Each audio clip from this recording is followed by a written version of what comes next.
Good evening, Huge Pop Wrestling Podcast fans. This is Scott, your boy Cat Daddy. On the bottom is Johnny Cass, and tonight we are here to give the opportunity from a indie wrestler from Oregon, JD Spradley, otherwise known as Hazard 503. How you doing, my man? Good, sir. Hanging in there, man. Thank you for asking. Just enjoying life the best I can. You know what I'm saying? Absolutely. Well, tonight we're going to be giving you the platform to talk about your situation that you're going through right now near the end. Where have you been? What experience you've had? The floor is open with these questions. You just feel free to talk as much as you want. Johnny down here will be asking some questions, and then we'll talk some indie wrestling at the end. How does that sound? Right on. Sounds like a plan to me, man. Awesome. So, growing up, I have to ask you, who are your favorite wrestlers growing up, man?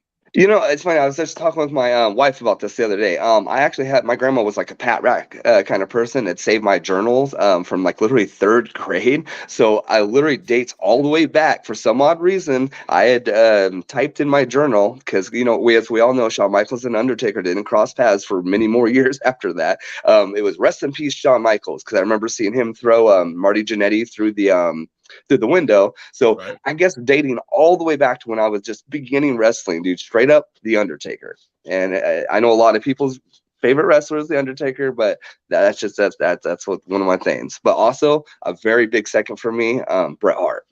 Bret Hart, yeah. Those are some good people, man. Undertaker and Bret Hart. That was the day of wrestling. I mean, I gotta say that. It really was. The storylines were there. Everything, you know. Gina says, hi, Scott. Johnny Cass, how's it going? Hey, Gina. Nice. Thank you for jumping on board. She's probably one of our biggest fans, I think, on this show. Heck yeah, I'm pretty sure she is. So, coming through the range of wrestling and stuff, your training and stuff like that, who had the greatest influence on you? Ooh, that's a tough one. I would honestly have to say Scott, Scott the Madman, or the Ferris Wheel Ferris, something like that. Scott Madman Ferris. But he was one of my first trainers. It was one of those things where it started out where I hated the guy because he was just like, do it again. Nope, not good enough. Do it again. But he also went from that to maybe a month's time passing to Hazard, get in here and show these guys how to do it. He really pushed my limits and pushed me to push that bar, and I have nothing but respect for that guy as far as like trainers go. He really helped push my limits, to be fully honest. That is awesome, man. Cam and Jason says fire. Thanks, Cam and Jason, for joining the chat. Subscribe to the channel. Keep up on this. So, when I guess did you decide that, you know what, this is what I'm going to do? You know, it kind of came out of nowhere when my opportunity came. You know, like I said, growing up, you know, being a fan and all this stuff, I'd say in my little mid-teenage years, Attitude Era, I'd be out backyard with my little mini ladder and my mattress and my oversized stuffed teddy bear, or any friends that would join me in the craziness of what we were doing in the backyard there playing around. I kind of knew then, you know, it's something, because I was able to pull off like swantons, like kind of the more dangerous stuff. Like, and I knew I was like, wow, I do this without, you know, like hurting myself doing these kind of things. I must understand the kind of logic behind wrestling. And then fast forward like a long time later, actually, a friend of mine was on 2-week leave from Iraq, and we went to a bar and they had Jello wrestling. Okay. Jello wrestling didn't happen that night, but we talked to the promoter and sitting there having some drinks and stuff. Next thing you know, we were in the ring. He wanted to come down to the ring, come check it out. That's all it was checking it out. Now, this is when I knew, because as soon as I hit those ropes, it was just so natural. And I was like, can I do one thing? And he was like, yeah. I got up on the rope, did my little swanton bomb, and just pulled off perfectly. And it all went from like fun and games, and like we were just here to play around, to like, come here, kid. And he's like, kind of put his arm around me, like, you ever thought about doing this? And I'm just like, oh yes. And then it was just like, you know, that was probably the moment right there. I was just like, all right, this is gonna be for me. You know, I got a promoter that instantly saw one move and just pulled me to the side and wanted to promote me, you know. That's nice. Johnny, got anything for him yet?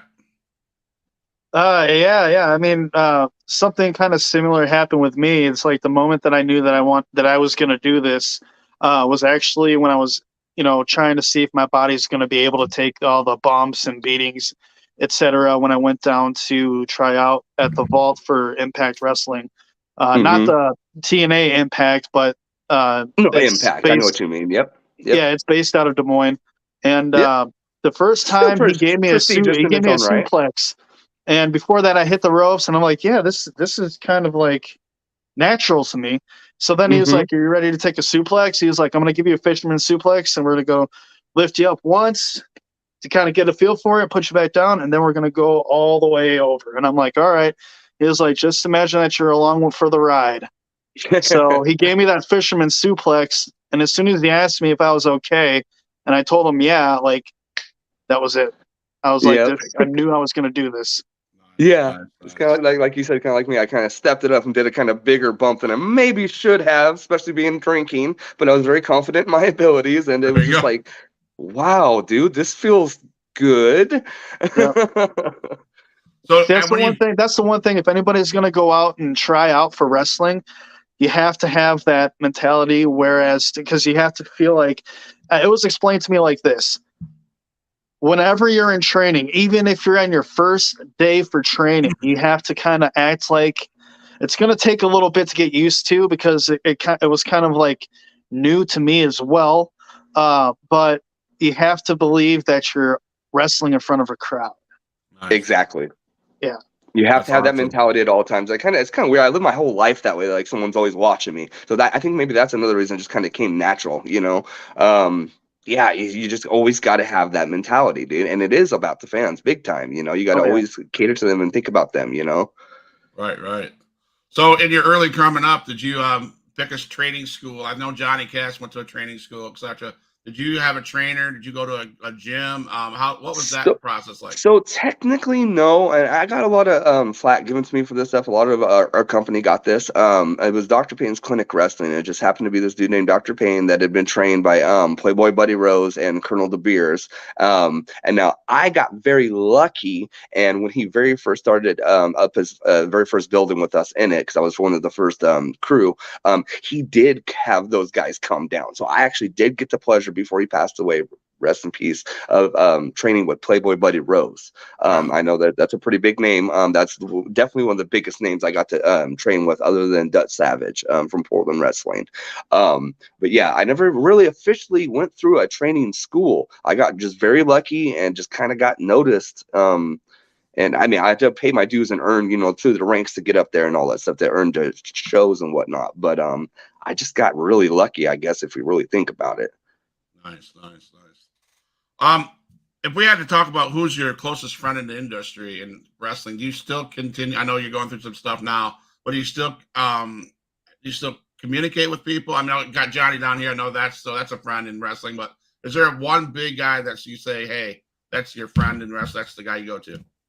You know, it's been a long time, and it just ended so bitterly that like I stopped talking to just so many people, dude.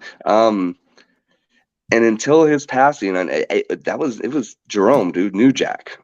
He was really special to me. It wasn't just a match we had. We actually like kicked it, hung out, and clicked. And he was actually a really dear friend to me. He was actually the very only closest chance I got to becoming onto the pro circuit, being TNA. It didn't happen, unfortunately. But honestly, it was New Jack Jerome. As much as people probably are like, what? That crazy bad guy? Yeah, no, he wasn't so bad. ECW, Nick, you're talking about, right? Yep, original baby. Original ECW, You know, man. one of the most infamous in our sport, Yeah, if you want to go that route. yeah. And I'll just say it real quick. The best way I could word it is he was the most professional person I ever stepped in the ring with, as far as that goes. So I'll defend him till the end of the earth as far as that goes. He was, as weirdly as it sounds, he was justified on a lot of his shootings that we all know of that he did on people. Right. So, Yeah. I would like to hit on that a little bit. Yeah. Okay. There's So a that'd lot be more with that. good, good, good. Um, what do you enjoy? Um, what is your favorite match that you've ever been in? Is there one match that stands Favorite out? matchup? You'd think it might be that one. It honestly wasn't. We had a falling out or whatever, but I was really good friends with a guy from Portland named Buddy Highway. He went as the Gresham Saber or something like that. We had some really good matches, but to be fully honest, and I've thought about a lot of this to this day. We'd never met before. It was a one-time event, one night, met on the spot, had a match with them. I know he's gone up in the indie circuit because I know Johnny Cass knows who I'm talking about. But Tyler Bateman, really good wrestler, dude. Like I said, I've never met this cat before, never had no training with them. You know, a lot of people think that it's like choreographed down to a T. Maybe some matches, yes. No, I mean, I barely got any talk with this guy, no nothing. Couple of things we went over beforehand, and I went out there and had one of the greatest, most professional matches I personally thought I had. I thought it was awesome. Awesome. So my next question was going to be, and then I think your wife's name is Kristen, right? Yeah. Okay, so your wife asked this question on chat, so I'm gonna go. I can't see the chat. Okay. Okay, right. I'm gonna pop it up for you. So my question was, what's your favorite move? I would have to say, is it the Swanton? So if it is the Swanton, tell us about the Swanton off the Mexican restaurant. Oh Jesus! Okay, that's a Mexican restaurant. Okay, it wasn't a swanton; it was a high cross body. But okay, so we had this. We did a lot of outside shows. Okay, where you're trying to get the show over, get people out there. Actually, Phelps says you're welcome. So we went to this Mexican restaurant. I can't remember the name of the restaurant, and had like a mid roof and then a really high, like kind of tipped off roof. And on the mid roof, we had our sound system up there. So immediately I got the idea. I'm crazy. I'm the big high flyer kind of guy. And I'm like, I want to jump off this damn thing. So I just told a couple of the guys, because we had these two factions. We were pulling the double faction things. We had PXW, Portland Extreme Wrestling, which I was creating, and then DPCW. Well, it came down to the point where DPCW is out there beating up the PXW guys or whatever. We haven't created this yet, but so here comes Hazard. I come out, I look up, I'm like, we're doing this, and I climb up that ladder, and just the first mid-level wasn't enough. So I don't know how I got to the tip top of this like really slanted building. But I got to the top of that building and big old high cross body off the top of it. So that was pretty cool. I got my first holy shit chant out of that, and I thought that was amazing. That's a really cool feeling to get a holy shit chant. Yeah, it is. Yeah. So, you have anything crazy like that, Johnny? Not yet. I wanted to. I'm waiting for an opportunity right now. With PWX, we're inside of the building that has like, if I were to stand on top of the turnbuckle, the ceiling would be hitting my head. Okay. I hate those places. I had those too. Yeah, but right now I'm still going to practice. I'm still trying out some new things or stuff that I know I need to get better with. So I'm working on that, and eventually I want to get into like a little bit more like crazier stuff. Yeah.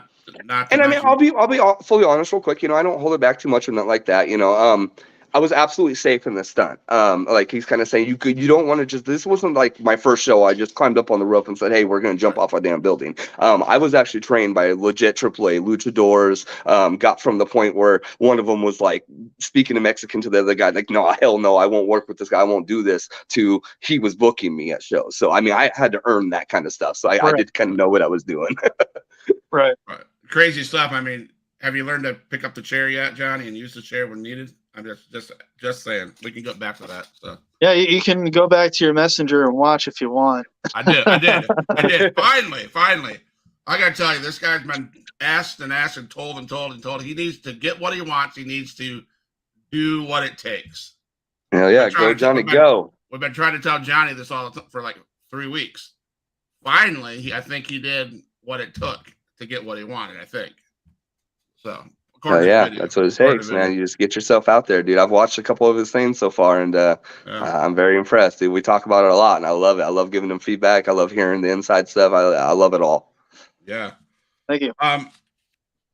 If you weren't into wrestling, and now your current situation, what would you have done in your life since you started? Was there something you would have been more passionate about, or has it been just wrestling?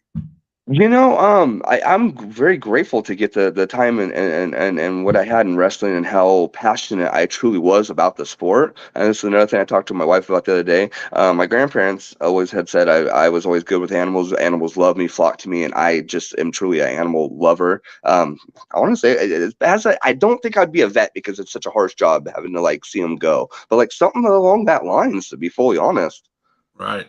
Right. I know. I was a chef before. I will have to say this. I was an actual chef, not just like fast food. I did that too, but I was an accomplished chef as well. So that was what I kind of did before and right into wrestling. So what kind of foods did you like to do cook? What was your that To your be best fully at? honest, one of my favorite things was pasta Alfredo. I had a mean pasta Alfredo that I did from scratch. Grandma loved it, man. Rest in peace. But that was one of her favorite things. She had me make for her all the time, dude. It was really cool. And I worked at in Portland. They have the Rose Garden there now. It's called I think the Moda Center or something like that. It's like their big center. So I worked there. It was pretty cool. It's awesome because I'm a big cook. I'm the cook at our house too. Nice. I What's your love favorite meal to cook? My favorite would be probably Danish shrimp, which it's a Ooh. batter. I take shrimp and my wife guts them and cleans them up, and I take them and I dip them in flour, egg, breadcrumb, and I fry them up in butter. Add some garlic to that after they're brown and stuff, and add chicken broth to it, and then let it simmer down, and you put it over in pasta. So Making me hungry. Damn. love Okay. that, right? Cam and Jason, man, shout out. He said shout out, so we're gonna shout him out, man. Oh, that's Jason What up, right there. Jason? Yeah. Just real quick, I want to say thank you to Jason and Sandy for hooking me up with Johnny Cass, because that's actually who hooked me up with them. And blessings to them. Thank you so much, because he's a great guy to know, man. Thank you. Thank you. Thank you guys for being Absolutely. encouragement to Hazard and Johnny. Thank you for the fans. I love Gina. She said you had a great match on Sunday. I'm gonna need the rest. I'll get you that recipe for sure. I'll type it. Your wife said she needs that recipe, so I'll type that recipe. Nice. Yeah. I can't see that. Do I just hit chat to see the chat? I don't want to mess up anything. I can show them like this. They're not like you see that. Oh, I see it. Okay, now it's right in my Yeah. Duh. Pay attention, Hazard. Where do you plan to take if you could have took your career? I know you got To be fully honest, at the time when I was coming up, I didn't even watch a lot of WWE. Nothing against any of them or the company. It's just like, I don't know. They just like, it was different, dude. I don't know. I just did not watch WWE. I was really into TNA and the indie circuits. So if anything, my ultimate goal would have been TNA at the time, because they were pretty much, it was like WCW kind of thing. Right. But like ROH, any of those indie scenes, just like that high honor circuit stuff. Because like I was watching a lot of Kevin Steen, a lot of El Generico. Those were my guys, dude. That like I was so stoked when I learned of NXT. I guess that would be the pinnacle, actually, because that came out shortly after. Because that's just like the pinnacle right there. They let so many great talents come aboard and just get their shine finally. Like Kevin Steen, aka Kevin Owens. Yeah, and I do a podcast on Tuesdays and Thursdays talking about Raw and AEW, and then on Saturdays Johnny Cass and Sin from the Syndicate, we talk about SmackDown and then indie stuff. And I said today, because they had the draft and everything, all this, I don't know, I'm finding it less and less enjoyable to watch WWE and AEW. I'd rather sit and watch Impact Wrestling, ROH, and then the indie shows, because you guys are the ones that put your ass on the line, do crazy stuff, not just bumping off the rope. And that's one of my favorite guys is KO. I love watching. I mean, he's been like ROH and stuff like that. I love that. Dude was a savage. Yes, and that guy is just amazing. So that's just my part of that. I'd rather talk to you indie guys again, because you guys, it's scripted. Yeah, I get that. Or what you kind of know the whatever, but you guys don't give a shit. No, dude. I wish it was half as fake or whatever as people like to think, man. Because when you get in there and you got someone that just doesn't like you or whatever, dude, and they start shooting on you, it becomes a whole different ball game, man. I mean, you guys jump off restaurants, take chair shots. I mean, bloody people up. I mean, it's. I did thumbtack matches. I did it all. Tables. I mean, everything for the fans, dude. I bled a lot, and it's because I wanted the fans into it, dude. Actually, I have a little story on that if you want to hear real quick on, because I just remember I had a thumbtack match, and I remember two fans sitting out, two little kids out in the front row, and then one of them was just heckling, "Oh, that's fake, that's fake." Well, I got slammed, and then the thumbtacks ended up out near him, and I remember picking it up. He must have thought they were rubber or something. He just like and poked himself with it, and then all of a sudden he's like, and his demeanor changed the whole rest of the match. 503, 503. And I did that right there. Goosebumps, dude. I'll never forget that. And that's why I did wrestling, man. Nice, man. Yeah. That was my next question. How do you feel when the public don't really understand the risk and dangers of the job, and they still think it's fake? I mean, everyone to each their own, dude. You're not gonna be able to win them over. Sometimes you can convince them, like I just kind of did with the kid there. That was more of a live thing. You're gonna get that, dude. You just gotta try not to take offense to it, because honestly how physical, mental it is in there, but straight up physical, dude. You were. Well, I wasn't, but WWE, those are some of the most toned athletes in the world. And there's people that do recognize that. Thank God nowadays. But it's insane, dude. It hurts like hell, and we know it. So you just kind of be like, you know what, dude? You just let it roll off your shoulders. You think what you think. I know what I feel. So, Johnny, you I take on always that? tell them. I always tell them, especially my boss was giving me a little bit of shit or whatever. I know he was fucking or messing with me, and I wanted to mess with him back too. I'm like, any day you feel like you can outdo me at anything in wrestling, you can come down with me and come down to the ring, take a couple of chair shots, take a couple of back bumps, take a couple of top rope bumps. We'll Yep. see how fake it is then. Yeah, just hit the ropes a couple times. Some people can't even do that. They're like, that's Yep. still Yeah. cables in there, man. I had an experience. I brought my foster kids to a local promotion down here called XIW, Extreme Impact Wrestling, out of Panama Nice. City. And the promoter, Adrian Whisper, he took the kids into the ring, and he gave them he picked them up for a body slam. And these guys were freaking out. Oh my god! Oh my god! Oh my god! He wanted to show them, there is feel to it, but if you do it right, nobody's gonna get hurt. Yeah, But that's like cool. you said, That's cool. if people shoot on you and they don't give a shit, they're gonna do it, and you might get hurt. That's a whole Yeah. different story. And Yeah. I think that's I did a little some kind of similar, not like that, like slamming her around. But when I did my lucha character, I came out to Michael Myers music, and I was El Payaso Loco, so I was El Demente. It was kind of a scary little gimmick. I didn't want to scare kids, so I ended up thinking, instead of just having the chains wrapped around me, took it off, wrapped around my neck. I actually let this little girl that didn't have very good parents at all lead me out to the ring. And what we'd do is when we get in there, we'd high five, and like we'd hit the ropes back and forth a little bit. I'd drop down, she'd jump over me, and we'd give her a little high five, and she'd jump out. And it got over real well, and I don't know, it just kind of similar to that. I thought it was really cool, Yeah, absolutely. So fans, it sounds like fans to you are very, very important. Biggest period. Why I did what I did. I wish I could say I got paid the millions. I was lucky to get $20 a match, if that. Let's just call it honest what it is. I did it a lot for the fans, and I had a lot of fun, and I enjoy it, and I'll never give it back. Johnny, is that what you do for? You do it for the fans? Oh, definitely. If there was no pay involved, I would still do it for free or for a hamburger or a hot dog. Not only because of that free food or whatever, but when you go to these places and you get offered, hey, we don't have much money, but you're free to come on the show and have a match. You get exposure. You get more new fans recognize you and see you in person to see what you're about, see what your character's about. You get to bring your own video camera and record your matches. You get to bring your merch. You get to sell it there. And, lifelong fans maybe. Who knows? Because in this business, you never know who's going to be the next star of tomorrow. Yeah. Yep. Like, I don't know who's all joining the chats and everything. I don't know if she joined, but Cheyenne is honestly, seriously, from day one, she was always Cheyenne Hazard's #1 fan. I still, to this day, talk to her. I haven't stepped foot in a ring in over 10 years. Lifelong, like you said. How you doing, Mike? All for wrestling for life. He's what up? He's a TikToker. He's on our Tuesday show. What's up? So thanks for joining the podcast. Thank you so much. Yeah, thank you. What are some moves you won't sell, or you fear of doing, or you fear of doing? Both of you. Well, nothing I won't sell. I mean, just because I'm a team player. When you get in there, that's the whole game. Is you're trying to sell. As scary, as stupid as this is to admit, I didn't take a lot of them.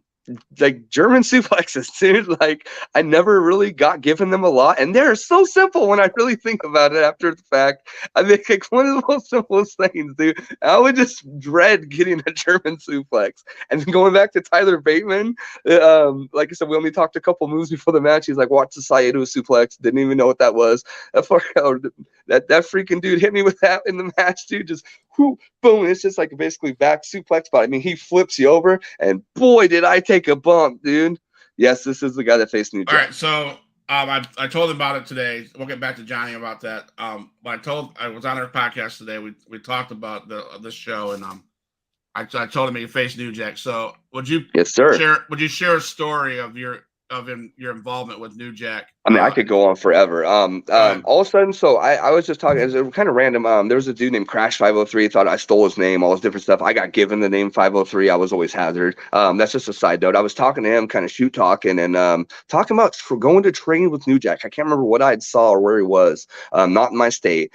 He kind of shot back at me, said some stupid shit. We ended that conversation, but literally, it was just weird timing because like 2 days later, I swear, like maybe the next day, 2 days later, my promoter, which is sometimes a bullshitter, just hits me up out of nowhere. He's like, Hazard, going to pick you up. We're going to pick up New Jack. I'm like, what?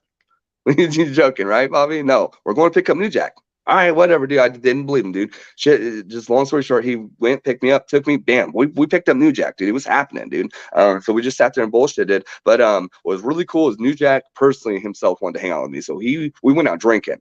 And as a lot of people know in the business, a lot of the fans, stuff like that, kind of pay these guys drinks. You know, they do a lot of that kind of stuff. No, it was legit, man. He was buying my drinks because he realized I wasn't in a good situation. He was that good of a guy. He just wanted to bullshit, dude. So we're just sitting there, and what's scary is I didn't sleep a wink because I thought he was there to shoot on me. He was sharing all those stories about what he did to mass transit, homeboy Vic Grimes when he threw him off the thing, and he's just laughing and telling me to look these things up if you haven't seen him. Oh, Gypsy Joe, I beat the shit out of him. But he was justified in all these things. It was really weird. So we just had this crazy conversation. Right on, all wrestling. And just a kind of shoot story real quick. And this is how dangerous New Jack can be. And I swear to God on this. So it was supposed to originally be me, him, and a dude named Rodeo Cole, who was kind of rumored to have hepatitis. That got to New Jack.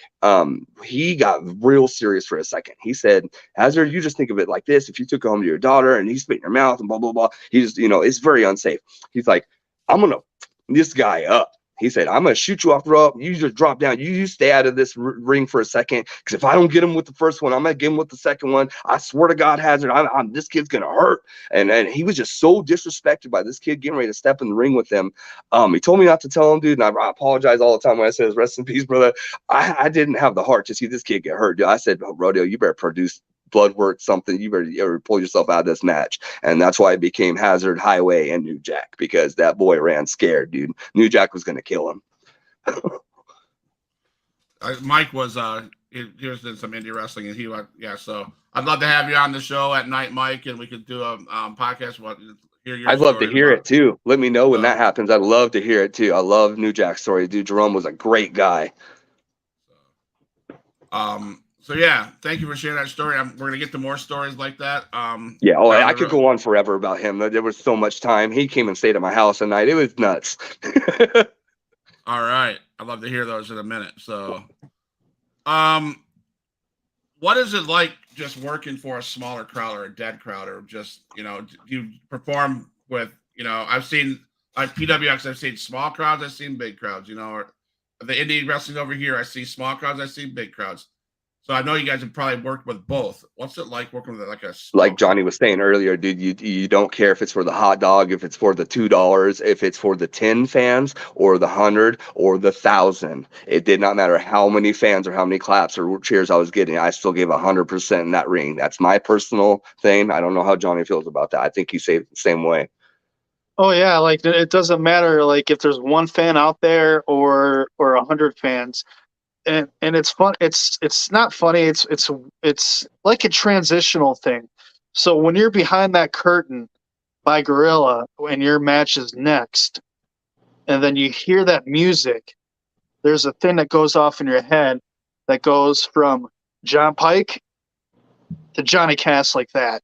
Yep. And as soon as that happens, you go through that curtain, you become completely your character. You own your character as soon as you leave those curtains or head out of those curtains.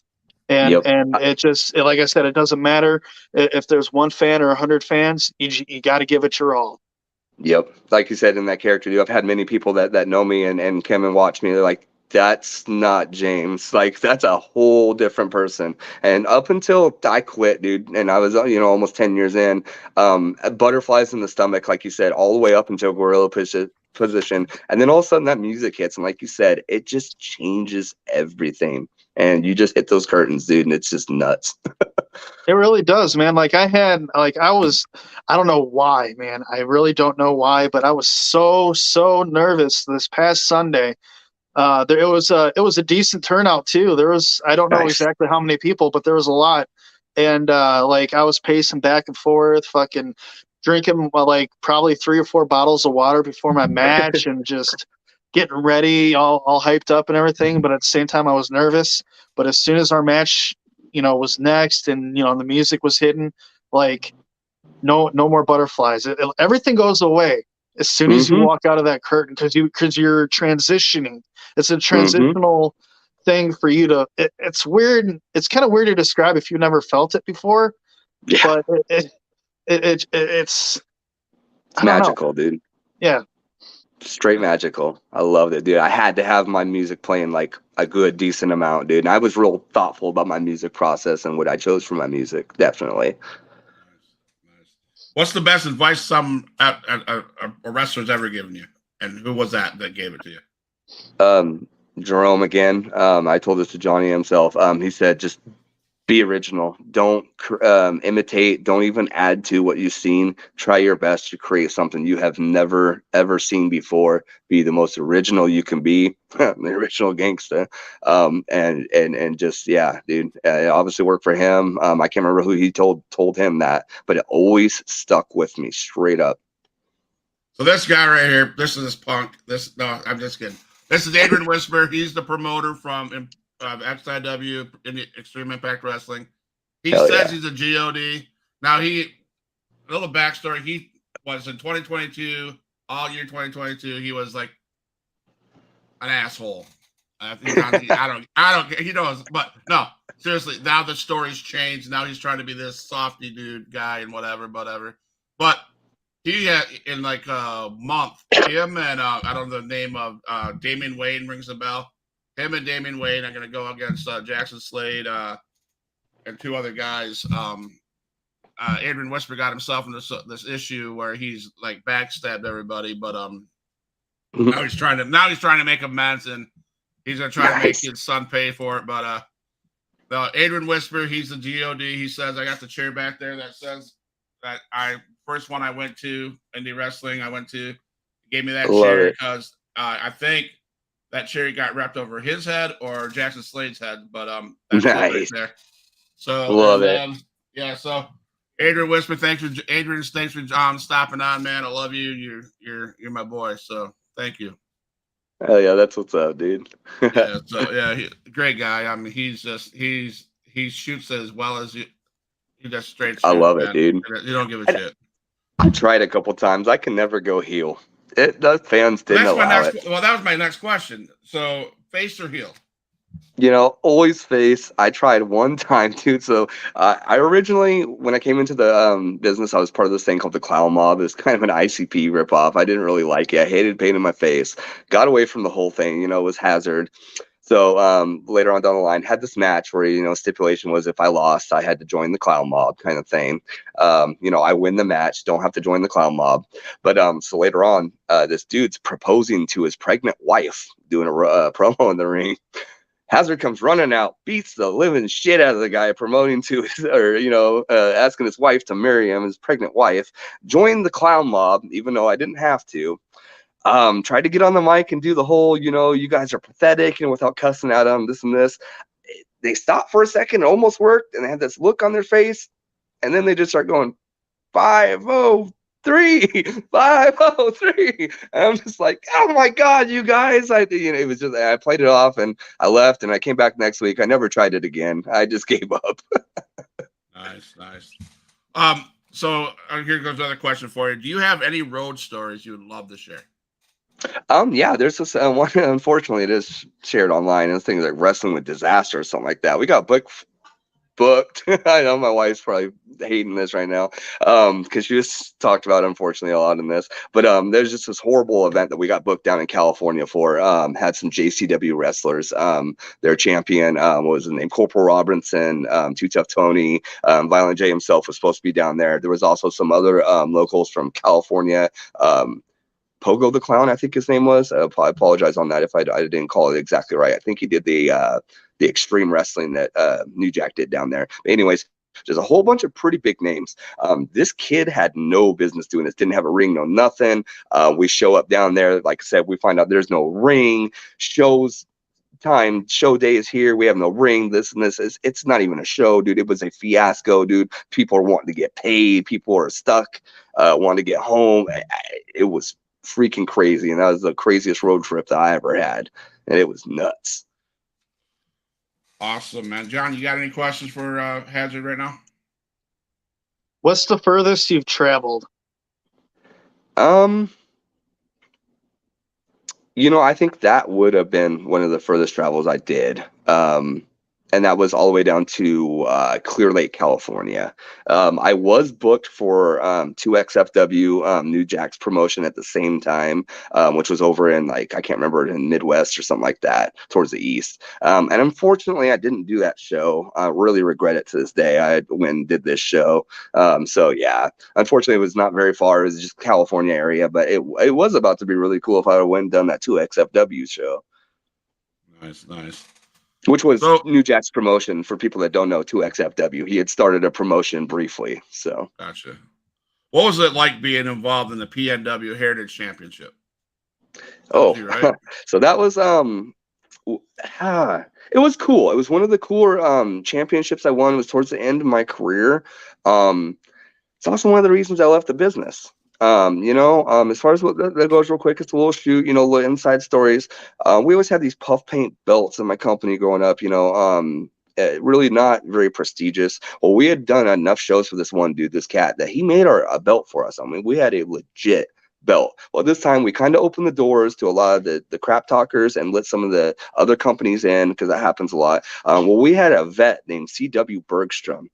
He was going to go to WWE under something. I can't remember, like the academy kind of guy, some type of academist dude, but it was a long time ago. It didn't happen. He was given the belt. He was also given the chance to basically choose his successor, so to speak. Somehow down the line, that ended up being me, and my promoter ended up giving me that heritage belt, which was really cool. Don't get me wrong. I really did like it and everything. But it was instead of that. And, one night, it was all set up for me I was going to be the champion. And that was literally my biggest goal in my whole career. It sounds kind of weird or whatever, but to at least hold that belt one night, if anything. And it didn't happen. And it kind of came into play with that Heritage Championship, but it really hurt me. But it is what it is, And I ended up shortly walking away after that. Really cool story about that Heritage Championship is we had a dude who also, you guys might know of. He's been hitting up the AEW Dark, and if he sees this, congratulations. But Levi Shapiro, dude, that kid is doing things. I decided to drop my belt to him the very night that I quit. I put him over for his first championship belt. I feel proud about that to this day. Hopefully I'm not like shooting too much as far as the shoot talk goes, but I saw something in that kid, and obviously I was right. And I'm just super proud of where he's made it to this day. And I'm super glad that I did that move back then. Nice. Well, here's Adrian Whisper just posted up here. He had some good match with New Jack as well. He says, go check out Adrian Whisper and New Jack versus Marty Reed and Bones at the XIW show. 5 cop cars rolled up. Got a call saying we were having a riot at the fairgrounds. It's a good way. And it is. Dude, there are so many. I believe that every one bit. You don't walk into a New Jack match without a riot scene. Oh, my God. If you go watch this, I think this is what he's talking about. There are chairs everywhere. I mean, everywhere. In the ring, surrounding the ring, and I'm not saying they're like in rows. They're just shit everywhere. Sad to admit, my match didn't get the opportunity to get New Jack crazy. Like, I know New Jack, and we all knew New Jack, and that is weird to sound to me, because I wanted that shit. I wanted the craziness. It was good, There was lots of good stuff, believe me, but like I could only imagine what he's talking about, and I can't wait to look that match up. Yeah, look it up, man. Adrian Whisper, New Jack. Look it up. Yeah. So no, what about Portland Extreme Wrestling experiences? So yeah, that was like I said, we kind of started off as Dr. Payne's Clinic Wrestling. Then we had the little, like, kind of little SmackDown Raw thing where we created Portland Extreme Wrestling, which did end up becoming Portland Wrestling. We got the actual name back, the prestigious. You know, a lot of people don't know about it. A lot of people know. In the territory days, Portland Wrestling was a thing. We housed Roddy Piper, Raven, aka what was he, Scotty the Body back then, Crush. You know, there was huge names. I used to go watch them all the time. So it was really, really cool starting off as PXW and trying to be that extreme kind of different side of things, and me being the leader of that faction at the time, and then it transitioning and us dropping that X and really getting the Portland Wrestling name. It was an absolute honor. It was really cool. It led to, like I kind of said earlier, a dude by the name of Dutch Savage. Again, that's a territory name back in the days, and old wrestling fans know who I'm mentioning. One of the coolest moments as far as training goes, because I can't say he trained me because this was a one-night thing, but he had heard a whole bunch when he came to our heritage night for him about me. I don't know who from, and he's like, I'm hearing big things about you. I had him down on, he was really old at the time, not good shape, down on his knee, like with a towel and everything to protect it, like showing me holds and moves, telling me what he expected out of me that night. Really, really cool experience as far as Portland wrestling goes, man. Nice. Another one I've noticed that you were in. What's your experiences with the blue collar wrestling? You know, there was a brief period of time. You know, I like I said, I walked away for a little bit. I got in contact with the promoter, knew them. A lot of the other people that left the company at the time started this company, BCW. They wanted me to come back and give me my final run because I just kind of walked away. And unfortunately, as Johnny Cass knows, there's tons of politics and this and that. And the next thing you know, they were trying to put belts on me and do all these things and rope me back in. And they really didn't honestly care about my actual going out, which I probably deserved just a little bit of going out. Went to build up a really cool storyline, including that El Demente character, because nobody knew it was me. And it just all went kind of out the window, unfortunately. But for the brief period of time when it was cool. You know, it was a nice little company. I think they might even still be around. Okay. I'm just going to ask this. You said this before. I'm just going to shoot with you. Why'd you quit? You know, it was just a lot of the politics, man, a lot of that stuff. So we had all these times building up through the years were called the underdogs, the untrained backyarders, supposedly, with all these other companies around. So a lot of the other companies, instead of coming together, just wanted to bitterly talk about each other. After a while, somehow my promoter opened the doors to them. Like it was all good. You know, we had the weekly show. They didn't have the weekly venue. We had the weekly venue. We got surpassed them, you know, and they wanted to come join in. I seen some really bad things coming from that immediately. And I was right. And that immediately, I don't want this person working. I won't work with this person, et cetera, et cetera. That really led me to walking away. And then kind of what intertwines with it too is there was a company that was in their backyard, but they had one of Ric Flair's old rings, actually, when he won his first belt in. No, Terry Funk's ring. I apologize. And they had some really good house talent in this backyard promotion. And I went there to train them as one of the last actions I did as a professional wrestler. And there's another reason I left so bitterly. To have all these other companies talk so much crap about it, like blah, blah, blah, blah, blah. And then just fast forward right now, and I'm not saying I know everything or I'm God's gift to wrestling. Every single person I handpicked out of that backyard promotion is right now headlining the top companies in Oregon. So I don't know nothing about wrestling, but so just saying. And I love seeing those guys getting their put over. Don't get me wrong. I freaking love it, dude, because I've seen that talent. I'm getting goosebumps thinking about it because I saw talent and I see them get over now and I love it. That is what wrestling's about. You name drop some of those. But that is why I walked away. I was a little bitter. I probably should have sucked up my pride and went back for a final run at some point, but I was a little bit bitter. I admit it. Can you give me some names? Name drop some of those guys that are making it big. Hold on 1 second, because I got a little background noise I can't hear right now. Hold on 1 second. Okay. All right, repeat that last part. Can you give me a few names that you helped get over, and that they're doing really good? Yeah, like I said, like Levi Shapiro, that cat's out there on AEW Dark. I felt like I helped get him over back then. Not like I'm taking his credit for being on AEW or nothing, but he was very starting out back then. Those indie guys that I was just now talking about, one of them was Jordan Phillips. I don't know what he goes by. I think he's part of a tag team called Konami Code for a company called DOA Wrestling in Oregon. It seems to be their premier one. They promote a lot of higher end names. But yeah, Jordan Phillips, Springboard 450 kind of stuff, just really good stuff. Another dude named Tech Money, which is now called Derek Shaw, I believe. Seems to be up and coming over there. Really good kid. There's one more over there I'm drawing a blank on, but his name is Todd Phillips. But yeah, a couple of those guys I'd have to say, dude. We work together a lot, and seeing them sticking around. Like I said, I'm not taking no credit for anything like that, but we did work together a lot, and I did give them a lot of tips and help them kind of come up in the industry, which was really cool. Big Cassidy. I don't know who she's talking about. Well, I just want to take a second. Thank you guys that are out there on the chat. I love the questions, love the comments. Star, Adrian Whisper, Kristen Spade, Stacy McCormick. All you guys, thank you for making this happen.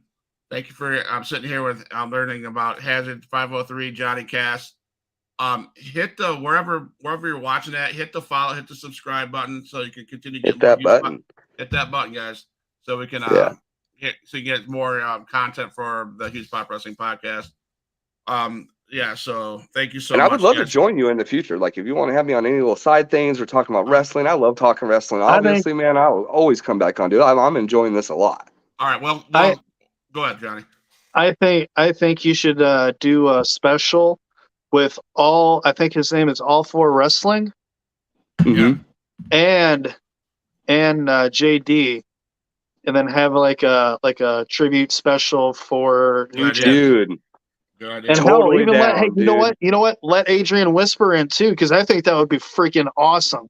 Have like an hour or 2 hour show dedicated to New Jack and just talk about him for a while. Since all you guys had some experiences with him, that would be epic. Dude, totally down, bro. Right, here you go, Johnny. Always a pleasure watching. Talkcast send me some video that will say I need to hire this guy. Curious to see his work. There you go, man. Yeah. Adrian, that's how it works, man. And Adrian, I have an idea for you. Tell me if you have time. You're down. Okay, he's down for it. So we're gonna set that up. We'll make this happen, man. So real quick, just for future reference, Adrian, you're not a God if you've ever been pinned. I see some match talking. I do too. That was Cass coming out just a little bit. Just a little bit. Yeah. Dude, you're gonna start shit. No, love it. Anyway, where am I at? I want to hear another story about your interactions with New Jack. You got another New Jack? New Jack. Okay. So what I was talking about earlier about him wanting to come stay over at my place, dude. So after the show that we had, he and at the bar, dude, he's a hound dog, dude. He's a little horn dog, dude. So he's always hitting on the women, dude. Well, he had pulled this blonde chick at the bar. She comes to the show. He ended up going to stay at her house, and all of a sudden I get this call, and Hazard, save me. This bitch is crazy. Excuse my language. Oh, God. So I had to have him come over to my house, dude, to get him away from this crazy-ass chick. I guess she just went from 0 to 100 overnight on old New Jack, and he should have seen it coming, but he came crawling over to Hazard's house for savior, and that shit was funny, dude. So we just hung out and he's just like, keep me safe, Hazard. He's just a real jokester, dude. Like, he's such a jokester, and I loved him to death, dude. Like, the night we went out, he's like, posted something about how, like, something about drunken midgets and a trunk were involved, and he's like, we made some promises we wouldn't keep, and all these weird things on his post. Dude, I fucking love you, man. Rest in peace. Nice. So, all right, I'm curious. Blew me away. Johnny Cass texted me up or hit me up and told me about you, and I'm like, dude, the guy's from Oregon. How the hell does this happen? And so what are the interactions? I was very under the radar. So the thing with that is, all right, real quick, just to give a little quick story here on how me and JD kind of got to know each other. So it's originally I've known Jason Kaufman, who was Cam-Man Jason. I've known him way before he was the agent for Sandy Stelnower, who played the original Alpha 5 on the Power Rangers back in the day. Yes, ma'am. And it was him and our other friend, Will, who also went by the YouTube name Dynasty Warrior 6. If you're ever watching this, buddy, I missed the hell out of you, and I hope to see you back on YouTube sometime soon. I miss your videos, and I hope to come out to your way sometime soon as well, because I miss you guys. Anyway, so then we kind of connected through YouTube, because I was on the YouTube gaming community from like 2007-ish to 8-ish, all the way up until 2014, 15, when it kind of died out. But we stayed in contact through Facebook and Facebook pages and stuff like that. And then I had come to find out, like, he becomes Sandy Stelnower's agent. And I'm like, what the hell, man? I know somebody that actually worked on the Power Rangers show. That's freaking awesome. Awesome. And I want to say earlier this year, he was like, I don't know why I never thought of hitting you up to try and introduce you to JD, because you and him both have similar history. And I'm like, okay, well, send me his information. And from there on, we just been talking it up, hitting it up and going back and forth. And I'm like, hey, I know somebody that wants, or that has podcasts, and probably would more than be happy to have you on it. Yes, thank you. So Johnny, I mean, you're starting shit on my show. I'm the pot stirrer, not you. But you got some shit that you're starting. I'm not sure if you know how to finish it, but here we go.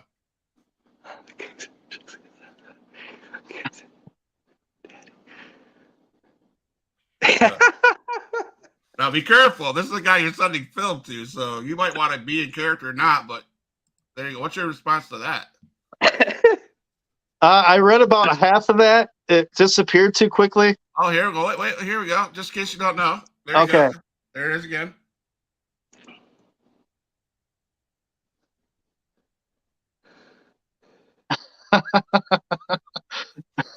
Yeah, he is right. Yep. That's what I thought. Oh, that was real quick. That's something New Jack hated about me and made me get away from, dude. He said, "Stop slapping your motherfucking leg, Hazen. I'm gonna smack you." Stop panning. So we got Cheese Warrior here. Thank you guys.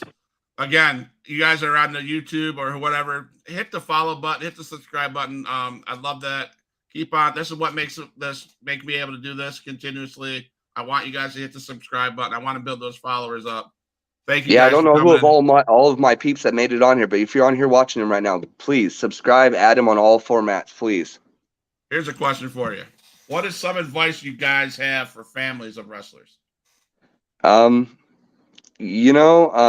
Just be as supportive as you can, and honestly, try not to be as involved as you can, because it seems like when you have spouses or anything like that involved in the sport, people just love to just like kind of that's a target for them, So if anything ever comes down the road like that, they just attack.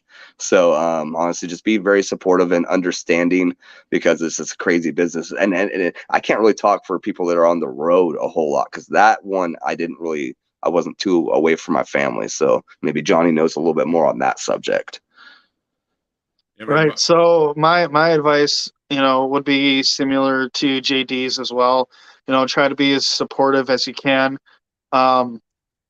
Pretty much, we all got into this business with the goal of trying to gain a contract somewhere to a big company. I honestly, at this point, and I never really cared to begin with. Ever since I started wanting to become a professional wrestler, was to get signed by the WWE. Like, maybe, I don't know, it just felt like it was too different from what it used to be. If that makes sense. Like Mm-hmm. it feels like you have like, all right, here's my take on this, and I'm probably gonna get shit from somebody that's watching this. Always. So in the indie scenes, you have so much freedom, and it's like once you get into this business, you become that character, and your job as that character is to cut promos, to put on a good show, go over matches, et cetera, et cetera. That's what we get paid for. That's the experience that we get. But then if you were to go to like a place like WWE, they're the ones that are telling you what and how to do your shit, which is I get it, but at the same time it's like promo work.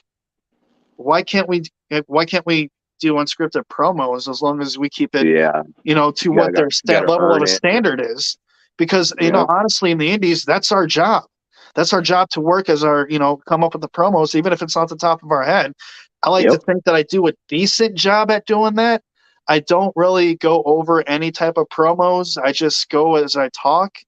I like maybe 2 3 years ago, I probably would be shaking, not knowing what to say, stumble over my words. But after having all this experience and exposure to being in front of like three to 500 people, I feel like it's starting to come naturally now. And the Mm-hmm. reason for that is because it's like Bully Ray says on Busted Open, you have to feel and hear what the crowd is saying or wants, and then that's where your brain starts ticking for your character, and then that's when you start to make the interaction and everything starts to make sense. Then you already know what you're going to do, you already know what you're going to say, and then getting the fans all hyped up. And I wasn't the greatest at first, I'll be honest with you. I was dog shit, but like the more and more exposure I got, the more it just feels like it's coming naturally. Yeah. Yeah. I'd have to agree that there. So Adrian Whisper Oh, says XIW is real fight shit, and that's not what work. Now I will say this, 100% accurate. When they yeah. say real fight shit, I've seen shit done in that arena that I'm like dumbfounded, like holy hell. Yeah. That's You see a one. lot of that. Yeah, and so then, man, I don't know if I not, yeah. But here's the chat There here. was some that maybe didn't, but I felt like the companies that I work for, like coming up, dude, honestly, we were a lot of that real fight type shit too, because we were real close too. So it didn't really matter if we were a little harder on each other. You know what I'm saying? It Oh was all yeah. for the show. So here's Adrian's response to why he got in the business.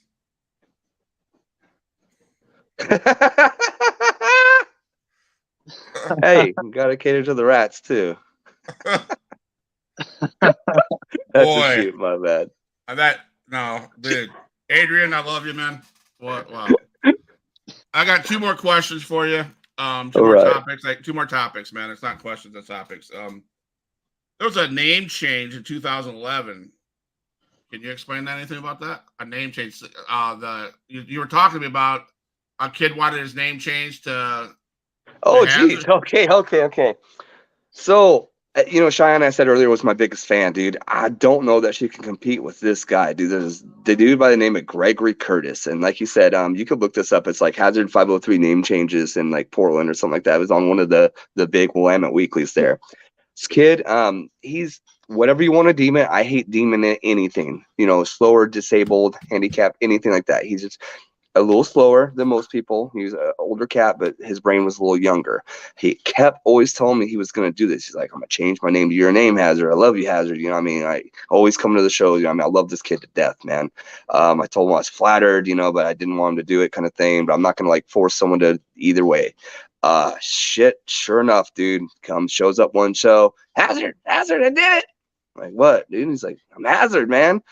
And this kid went all the way out to this day on his ID, and he will fight you to defend this name. Dude, I was like, wow. I'll tell you about more of that in a second.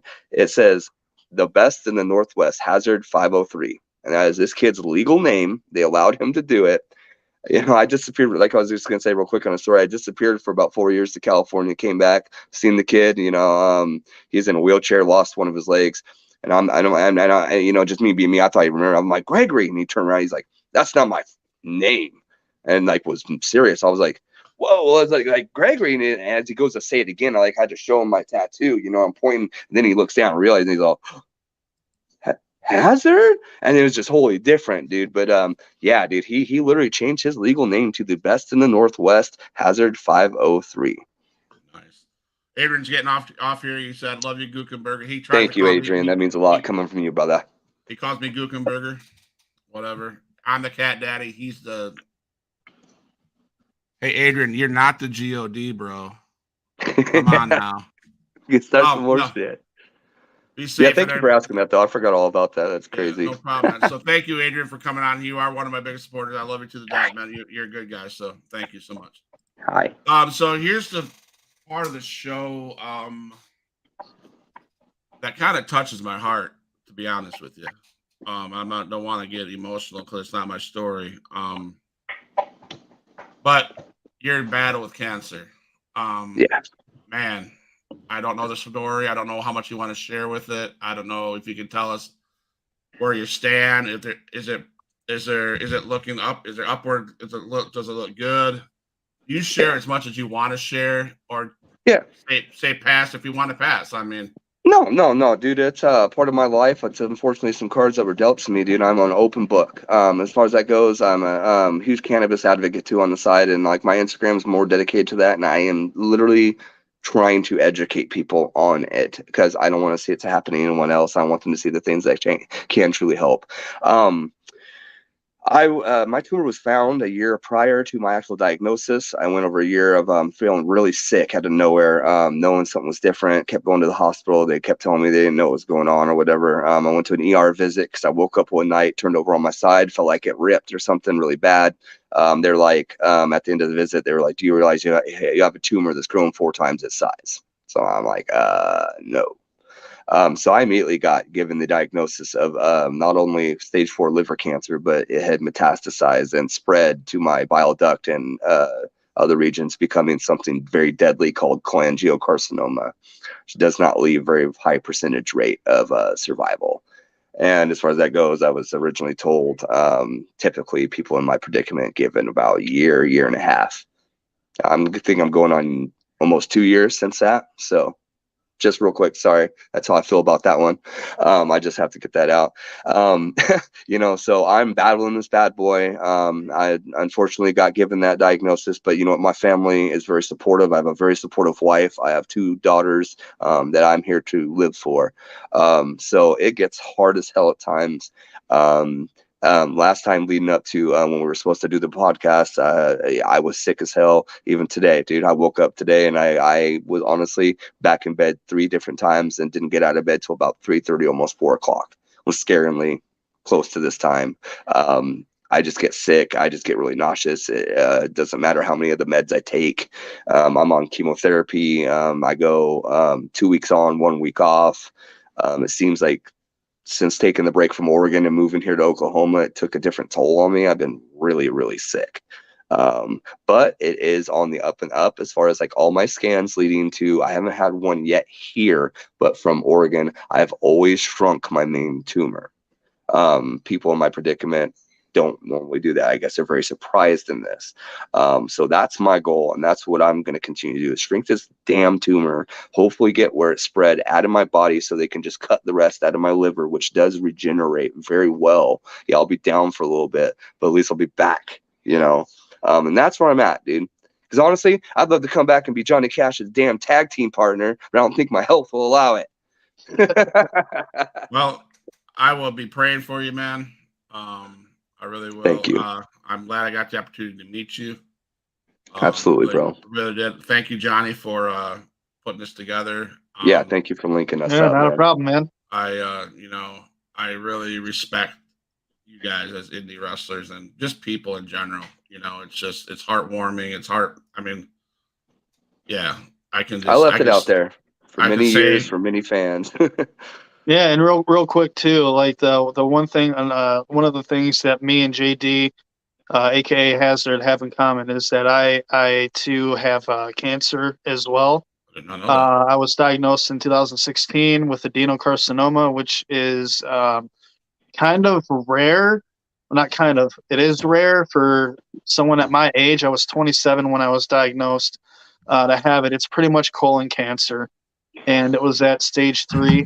Kind of like with what JD went through. I went to the hospital. They kept telling me they didn't know what was wrong with me, so they just gave me laxatives, which was really, really bad. It didn't make things better. It made it worse. Yep. So I went for 3 months in pain, and cancer pains are the most worst pains that anybody Horrible. can ever go through in life. I was told by the doctor when I found out that it was cancer that the pain is equivalent My dog's getting into to it. the pain is equivalent to a woman giving birth, and they do not fucking lie about that shit. But with that, when I found out and I was told about this, they're like, we can do the surgery now or the next day. I said, fuck it, do it now. Give me drugs, I'll pass out. And if they took it out, they looked at the tissue, confirmed that it was adenocarcinoma. Had to recover in the hospital for a week. After I recovered, immediately went back to the hospital to have a cord surgically put into my chest, which is right here. I don't know if y'all can see that. And that's pretty much where they fed me my chemo, and I had to do it every other week. And after every session, I had to wear this what do you call it? This chemo machine strapped to my chest. I had my work at the time let me go because I was considered a risk, that they didn't want any to be any charges to be involved if something were to happen to me, which is understandable. I had to go on disability. I didn't want to because it sucks sitting at home every single day doing absolutely nothing except laying on my bed, staring up at the wall, wondering, if this is actually going to kill me or not. I didn't really I have family to support me, and I had a couple of friends, but living alone in a 2-bedroom apartment while at the same time fighting for my rights as a father in court against my ex. Thank you, Jason. It just going through all of that really, really opened up my eyes onto how people can be, how people can truly be, especially if you're going through something like that. But at the same time, and I've said this before too at one of my most recent seminars, people are going to look at me kind of funny and be like, what did he just say? I don't view myself getting cancer as a bad thing. I view it as a good thing because it put me back onto the right direction of the path that I'm supposed to be on. Even though I waited, I want to say I was like 15, 16 years late. I went for wrestling. I started when I was about 31 years old. I'm 34 now. And I felt like I went for it at the right time. I was there for the right people. I met the right people. Later on, things didn't quite work out well here in Iowa. For me, with some of the promotions, so I kind of ventured out and found my way of life in the professional wrestling world elsewhere. But with that being said, I have no hard feelings towards anybody in Iowa. I wish nothing but I wish nothing but success for all of the fellow wrestlers here in Iowa. I respect all of them. We're all here for the same goal, and that is to try and get a contract somewhere. So there's no hatred here with me on anybody. There's no animosity and no nothing. It is what it is. The past is the past, whatever. If we don't agree on something, we don't agree on something. That's fine. That's okay. But let's just continue on forward and try to getting at the destination that we're trying to get to. Yep. Well, thank you guys for sharing your cancer stories. No, absolutely. Just real quick on that, I would agree with Johnny too. It's kind of more of an eye opener for me, and I almost feel like it kind of was meant to happen because I'm gonna beat this, and I'm gonna show people how it was beat and how strong you can be and get through shit like that. So absolutely, man. Absolutely. I do say this. My wife has she had thyroid cancer. Praise God, she's 11 years from that. She's dealing with gastroparesis, which is a stomach disease where she's gonna basically starve to death somewhere down the road. So it's just, but we're battling, and it's good to see positiveness. I guess that's what I'm saying. Yeah, You guys, it's all about positive. In your stories, give me positivity, because there's days when I watch my wife puke or throw up or whatever what word you want to use, get sick for hours and hours and hours and hours, and it gets scary as a spouse. So I'm sure your wife and your family they get scared watching this. And my wife watches the same thing, dude. So I sympathize for you. I'm sorry, bro. No, it's okay. It's all good. But because I have friends like you that spin it into a positive thing. Yeah, dude, you gotta stay positive. It is like a mental magical switch, dude. Yeah, and I love that for you guys. And it's really weird too, because I had to do 9 months of chemotherapy, and before my first session, I was told that I was going to feel nauseous. I was gonna be sick a lot. I was not gonna want to eat much. I was gonna be lightheaded. I was gonna be this and that. I only puked once, and that was after my very first session. After that, like it was nothing to me. The only thing I had to deal with after my 9 months of chemotherapy, I had a little bit of neuropathy in my hands. What that is pretty much numbing, like a numbingness feeling in the fingertips. So if you were to touch anything cold, it really felt weird. Also, I couldn't drink anything cold, because if I did, it would feel like, the only best way to describe this is that it would feel like I was drinking Novocaine. Damn, I'm glad I don't got that. Huh? I'm glad I don't have that. Wow. Yeah. It was weird. So everything that I drank had to be warm. So that's nuts. I didn't experience that, but dude, just like you just said, like I used to feel like Superman. They said the same things to me, and I was able to do all my things. But now, a little different. I also am a year into chemo. I don't know if something's just different, but it's all those things are hitting me now, unfortunately. Well, I got a statement for chemo. You guys are gonna beat chemo because I'm better than you, and you know it. You guys are better than chemo, and you're gonna know, and you're gonna beat chemo, guys. You're gonna. I love it, dude. Thank you. Beat cancer, man. Hell yeah, man. I got a few more minutes, Johnny. I always had to show with Johnny Cass because he's straight up baller. I hope the God Cass, you get some video out and send it to Adrian Whisper. I'd love to see you come down to Florida. I'd love to meet you too, Hazard, sometime down the road somewhere. I would love it. But PWX. See, Johnny Cass has had this issue with this boy named Joey Knotts, right? I've seen this. Right. And Johnny's always taking the blows. He's got the short end of the stick. For months, we've been talking to Sid from the Syndicate has been telling him, take the chance, do what it takes to get rid of this dude. So they had this first blood match on Sunday. Am I right? Yep. And finally, from video I seen, Johnny took his balls and put them where it at and grew some, and he kind of used the chair, but you did use the chair to help Syndicate. Little RVD style. You did do that, right? You helped the Sin. Yep. And his partner win the tag team champion. So if you can do it, high five to you, boy, for finally doing what you need to do. So tell us about that quickly.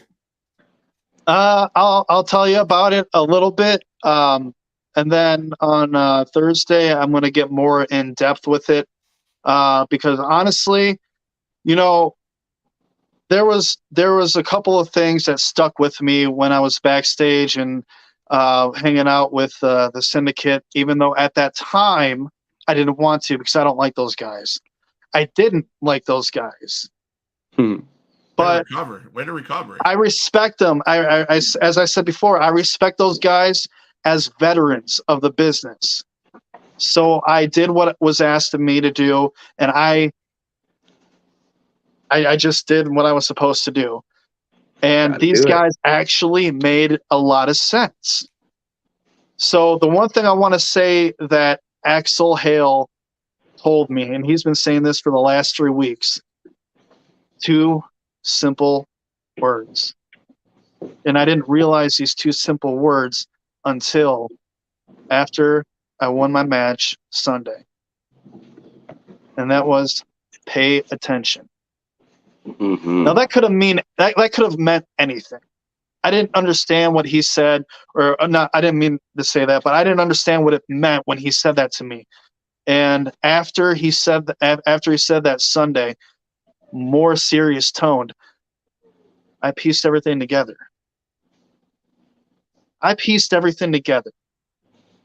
And every single time that I was out there, whether I was facing KOI with the Syndicate or Joey Knotts or Joey Knotts interfering, the thing is that the fans would always cheer for Joey for beating me up.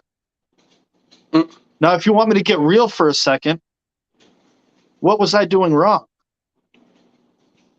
Why are the fans now booing me when before they were booing me when Joey was beating me up? They were even booing me when I was on the tag team, when I was on my tag team matches. Pay attention this Thursday at Power Hour. That's all I got to say about that. Awesome. Pay attention, huh? Love it. Remember those 2 words. Pay attention. Simple. Pay attention. Simple as that. And it ain't sucking. So there you go. Huge Pop Wrestling Podcast. It was my privilege to have Hazard 503 on. Humbled. Thank you. Johnny, it's always a pleasure to have you on the show. You're part of the Huge Pop Wrestling team. Thank Love you. it. I appreciate you guys. Don't go anywhere. I'm going to close with a piece and stay in the lobby. I think we have another message. Hold up. Let's pay this. Here we go. Johnny Cass never cheered for Joey Knotts. There you go, buddy. Thank you for putting this together, Cass. Nothing like but love, brother. Yes, thank you so much. Thank you guys. Thank you guys. Yeah. Thank you, fans, for all the props. Again, hit the social media button, hit the follow, build that up.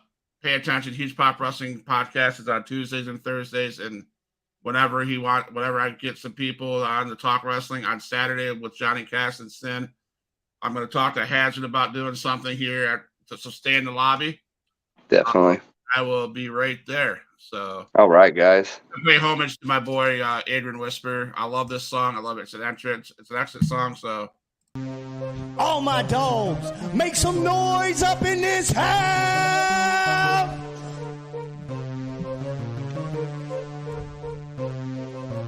Who is in the house? Who is in the house? It's the gangster of destruction, so you know what's going down. And when the drive-by's coming, then you better hit the grind. Cause when your body hits the canvas, then your head is knocked out. Who is in the house?